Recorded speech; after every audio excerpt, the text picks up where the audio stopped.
Hello friend, જય શ્રી કૃષ્ણ. સ્વાગત છે તમને બધા મારી ચેનલ આશા કિચનમાં. આજે આપણે બનાવીશું શિયાળામાં શરીરને તંદુરસ્ત રાખતા આથેલા આદુ, હળદર અને આમળા. ફ્રેન્ડ્સ, રેગ્યુલર તમે આદુ અને હળદર તો આથતા જ હશો, પણ મારી રીતે તમે એક વખત આમળા સાથે આ હળદર આથી જુઓ. સ્વાદ તો અનેક ગુણો છે વધી જશે, સાથે તમને ફાયદા પણ અઢળક મળશે. તો ચાલો બનાવીએ આથેલા આદુ, હળદર અને આમળા. તો તેને માટે મેં લીધી છે અહીંયા હળદર આથવા માટે મેં 100 ગ્રામ જેટલી પીળી હળદર લીધી છે. પીળી હળદર લોહી શુદ્ધ અને ત્વચાને ચમક આપે છે. એની ઉધરસ માટે પણ આ હળદર ઘણી ફાયદાકારક છે. પીળી હળદર છે તે ઉધરસમાં બહુ જ ફાયદા કરે છે, તમને ઉધરસ પણ મટાડે છે. હવે તેની સામે મેં છે તે આંબા હળદર લીધી છે 100 ગ્રામ જેટલી. આંબા હળદર હાડકાં મજબૂત કરે છે અને ભાંગેલા હાડકાંને સાજા કરે છે. હાડકાંનો દુખાવો રહેતો હોય તો તે પણ દૂર કરે છે. હવે તેની સામે છે તે મેં આમળા લીધા છે. આમળા ખાવાથી તમારી સ્કિન એકદમ શાઇનિંગવાળી થશે અને હેર મજબૂત થશે અને હેરનો ગ્રોથ છે તે વધશે. તેની સામે મેં એક ટુકડો છે તે આદુનો લીધો છે. આદુ શરદી ખાંસીમાં ખૂબ જ ઉપયોગી છે. આનાથી તમને ઇન્ગ્રીડિયન્ટ્સ ઉમેરવાનું છે જે આપણે પાછળથી ઉમેરીશું. હવે આ બધી જ વસ્તુઓ આપણે સમારી લેવાની છે. અને ફ્રેન્ડ્સ, ઘણા લોકોની કોમેન્ટ હોય છે કે હળદર આથીને એટલે કે થોડા દિવસ કાળી પડી જાય છે, ચીકણી થઈ જાય છે. આજે હું તમારી સાથે એવી ટિપ્સ શેર કરીશ કે આથેલી હળદર તમારી 6 મહિના સુધી ખાશો ને તો પણ કાળી નહીં પડે અને ચીકણી પણ નહીં થાય. અહીં અમે હવે પાણી લીધું છે. હવે હળદરને આપણે ડાયરેક્ટ પાણીમાં જ ઉમેરવાની છે સમારીને.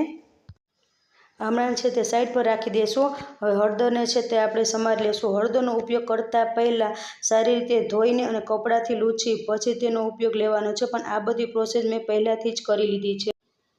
ફ્રેન્ડ્સ, તમે એકલી પીળી હળદર તો આથતા જ હોય છે, પણ સાથે જો તમે આ આંબા હળદર આથશો તો આંબા હળદરનો સ્વાદ હળદરથી થોડોક ખટુમડો એવો હોય છે, તો ઘરના નાના મોટા બધાને જ પસંદ આવે છે. બાળકો ઘણી વખત પીળી હળદર ખાતા પસંદ કરતા નથી હોતા, પણ આ રીતે સફેદ હળદરને આથીને તમારા બાળકોને આપશો તો તે જરૂર ખાશે. છાલ ઉતારીને હવે આ રીતે આપણે 2 ભાગ કરી લેશું. 2 ભાગ કરી એના 2 ભાગ કરી લેશું અને આ રીતે લાંબી સાઈડમાં સમારી લેશું. બધી જ હળદરને છે તે આવી રીતે લાંબી સ્લાઇડમાં આપણે કટ કરી લેવાની છે. બધી સ્લાઇડને લાંબી સ્લાઇડમાં કટ કરી લેશું. હવે તેવી જ રીતે મેં છે તે પીળી હળદર છે તે લીધી છે. આપણે પણ આ હળદરને છે તે છાલ ઉતારી લેશું. હવે તેને પણ લાંબી સાઈડમાં છે તે કટ કરી લેવાની છે. અત્યારે આપણે હળદરને લાંબી સ્લાઇડમાં સમારી લેશું. અને જો તમે ઈચ્છો તો તેને ગોળમાં પણ કટ કરી શકો છો.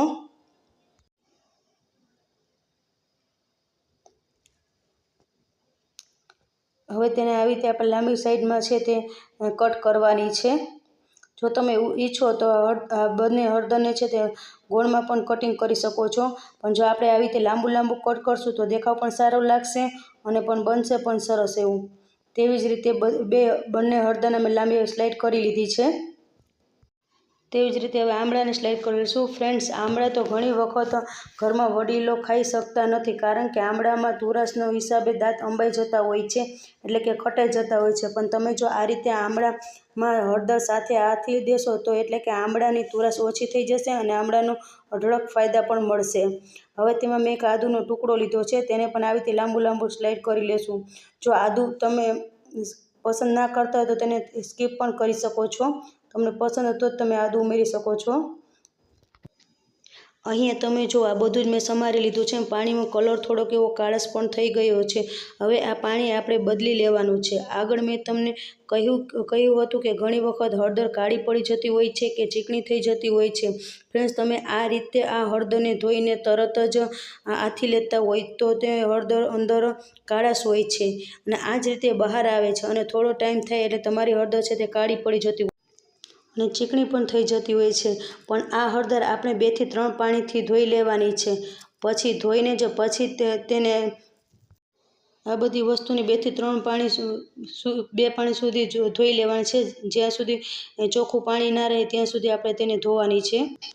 ઘણા લોકો એકલા આખા આમળા હળદર મીઠા સાથે જ આથતા હોય છે, પણ તમે આ રીતે લીલી હળદર સાથે આમળા ઉમેરીને એક વખત આ અથાણું તૈયાર કરશો તો ફ્રેન્ડ્સ ઘરમાં નાનાથી મોટા બધાને પસંદ આવશે. એટલું સ્વાદિષ્ટ આદુ હળદર આથેલા તૈયાર થાય છે. અને હજી તેને આપણે છે થોડુંક પાણી ઓલું દેખાય છે. હજી એક આપણે સરસ એવું તાજા પાણીથી ધોઈ લઈશું. જો પાણી સરસ એવું આપણે ક્લીન થઈ ગયું છે.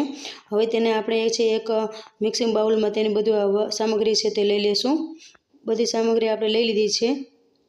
હવે છે તેમાં આપણે છે તેમાં નિમક એડ કરવાનું છે. પહેલાં બધી વસ્તુ આપણે પહેલાં લઈ લઈએ એક બાઉલમાં. હવે 1 ચમચી જેટલું આપણે નિમક લેશું. મીઠાનું પ્રમાણ છે થોડુંક વધારે રાખવાનું છે અને મીઠું છે તે પ્રિઝર્વેટિવનું કામ કરે છે. આપણે હવે તેમાં લીલી હળદર તોનો ઉપયોગ કર્યો છે, પણ હવે તેમાં આપણે સૂકી હળદર અડધી ચમચી જેટલી ઉમેરી દઈશું. હવે બધું સરસ રીતે એવું આપણે મિક્સ કરી લેવાનું છે. આથેલી હળદર આવી રીતે જ ફ્રેશ રહે એની માટે આપણે અહીંયા 4-5 ચમચી જેટલું લીંબુનો રસ લેવાનો છે. મેં એક મોટું લીંબુનો રસ લઈ લીધો છે. તમારી પાસે નાનું હોય તો 1.5 લીંબુ લેવાનું છે. ફ્રેન્ડ્સ, મેં આગળ તમને કહ્યું હતું કે એક સિક્રેટ સામગ્રી ઉમેરવાની છે, તે છે લીંબુનો રસ. લીંબુનું પ્રમાણ છે થોડુંક વધારે રાખવાનું છે. તમારા અથાણામાં લાંબા સમય સુધી એકદમ ફ્રેશ રાખશે અને સ્વાદ પણ એવો ને એવો જ રાખશે. લીંબુનો રસ આપણે સરસ એવું મિક્સ કરી લેશું. હવે જો આપણે આમનેમ જ સારી રાખી લેશો તો પણ આ આદુ હળદર તમારા કાળા પડી જશે. અને તેની સાથે હવે આપણે છે તે થોડુંક પાણી ઉમેરીશું. ગ્લાસ 1 જેટલું પાણી ઉમેરવાનું છે.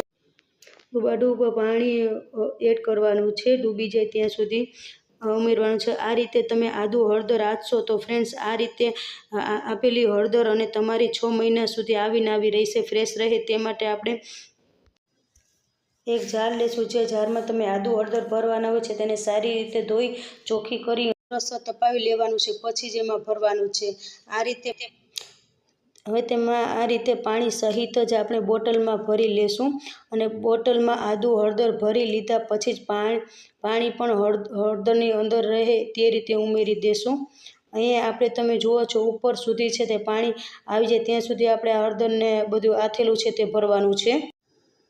તેવી જ રીતે બધી હળદર આપણે જે આથી છે તે ભરી દેવાની છે અને તેમાં સાથે પાણી પણ મિક્સ કરતું જવાનું છે. પાણી પણ એડ કરતું જવાનું છે અને બુડાબુડ જો આવી રીતે થાય તેવી રીતે ભરવાનું છે. ફ્રેન્ડ્સ, આદુ હળદર આથવા એટલે 15 જ મિનિટનું કામ છે, પણ અમુક નાની ટિપ્સ તમે ધ્યાનમાં રાખો અને આદુ હળદર આથવા એટલે લાંબા સમય સુધી તમે એન્જોય કરી શકો છો. તો તૈયાર છે વિટામિન સીથી ભરપૂર આદુ હળદર અને આમળા. તો ફ્રેન્ડ્સ, તમને આ મારો વિડીયો કેવો લાગ્યો તે મને કોમેન્ટમાં જણાવજો. મારો વિડીયો તમને પસંદ આવ્યો તો વિડીયોને લાઈક કરજો, શેર કરજો અને ચેનલ પર નવા હોય તો સબસ્ક્રાઈબ કરવાનું ભૂલતા નહીં. ફરી મળીશું આવા નવા વિડીયો સાથે. ત્યાં સુધી આવજો. બાય. ફરી મળીશું એક નવા વિડીયો સાથે. ત્યાં સુધી થેન્ક યુ ફોર વોચિંગ.